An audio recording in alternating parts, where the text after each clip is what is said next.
नमस्ते। फैसला आप पर आप सबका एक बार फिर से स्वागत है। उम्मीद है आप सब अच्छे होंगे। नेता प्रतिपक्ष के रूप में राहुल गांधी ने अपने पहले ही भाषण में लोकसभा में हिंदू विरोध जताते हुए कहा कि जो लोग खुद को हिंदू कहते हैं वो 24 घंटा हिंसा हिंसा हिंसा, नफरत नफरत नफरत, असत्य असत्य असत्य, बस यही करने में लगे रहते हैं। अब मुझे उनका एक तो मुझे लगता है कि पता नहीं किसने उनको बोला कि आप ऐसे इको वाले इफ़ेक्ट डाल के बोलो ताकि लोग जब इसे सुने तो उनको ज़्यादा इस बात को सीरियसली ले। वो एक विशेष पक्ष को अपना मैसेज देना चाह रहे होंगे शायद।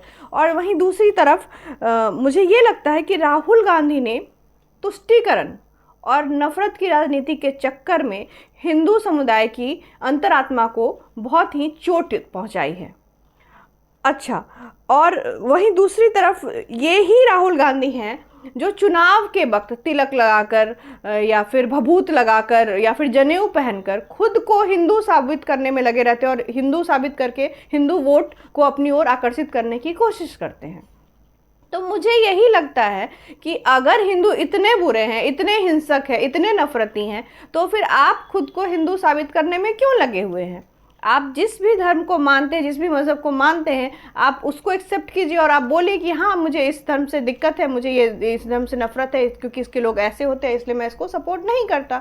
तो आप कंडीशन अप्लाई के हिसाब से कभी आप हिंदू बन जाते हैं, कभी आप मुस्लिम बन जाते हैं, कभी आप ईसाई बन जाते हैं, कभी आप सिख बन जाते हैं। तो ये चीज़ मतलब समझ के पड़े है कि आप ऐसा क्यों करते हैं और इतनी ज़्यादा हिंदुओं से नफरत का क्या रीज़न है। वहीं दूसरी ओर जब राहुल गांधी ने इस तरीके की बातें कही तो फिर बीजेपी और हिंदुओं ने उनके ऊपर निशाना साधते हुए कहा कि आप हिंदुओं को इस तरीके से कैसे बोल सकते हैं, हिंदुओं के बारे में ऐसे कैसे बोल सकते हैं, जबकि हिंदू एक ऐसा समुदाय है जो नफरत नहीं प्यार बांटने में बिलीव करता है, जो समानता में बिलीव करता है, जो बिना किसी कारण हिंसा करना तो दूर उसके बारे में सोचता तक नहीं है। क्योंकि अगर घटनाएं आप उठाकर देख ले तो फिर आपको उन घटनाओं में हिंदू बहुत ही कम दिखाई देंगे, इस तरीके की हिंसक घटनाओं में।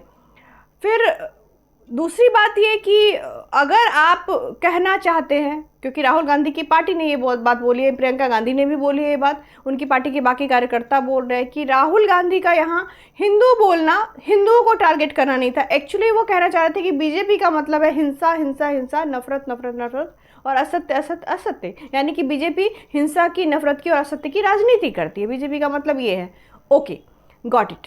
अगर राहुल गांधी के कहने का मतलब ये है तो फिर उन्होंने हिंदू क्यों कहा कि जो लोग खुद को हिंदू बोलते हैं? वो ये भी तो कह सकते थे कि विपक्ष। ऐसा तो है नहीं कि बीजेपी जो है वो वोल्डेमार्ट है, टॉम रिडल है कि उसका नाम लेना ही बहुत ज़्यादा घातक हो सकता है। उसका नाम लिया और आप पे किसी तरह की प्रॉब्लम आ जाएगी या फिर उसका नाम लेने से वो और ज़्यादा स्ट्रांग हो जाएगा। अगर आपको उसको मैसेज देना था अपने विपक्ष को तो फिर आप इस तरीके से भी तो मैसेज दे सकते थे कि आप लोग इस तरीके की राजनीति करते हैं जिसे हम सपोर्ट नहीं करते हैं।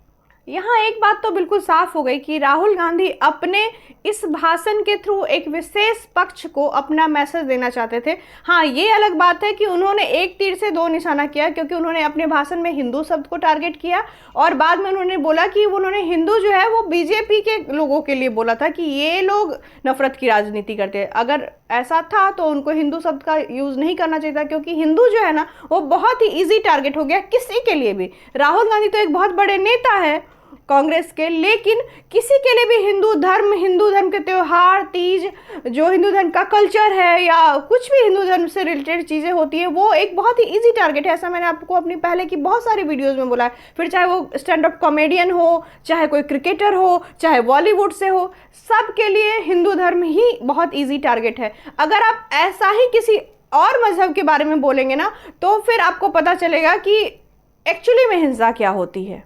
आशा है इस वीडियो में कही गई मेरी बातों से आप सहमत होंगे। अगर आपको मेरी ये वीडियो अच्छी लगी है और आप मेरी बातों से सहमत है तो प्लीज़ मेरे वीडियो को लाइक कीजिए, ज़्यादा से ज़्यादा शेयर कीजिए और हाँ, मेरे चैनल को सब्सक्राइब करना मत भूलिए। तब तक के लिए अपना और अपने अपनों का ज़्यादा से ज़्यादा ख्याल रखिए। जय हिंद, वंदे मातरम, जय श्री राम।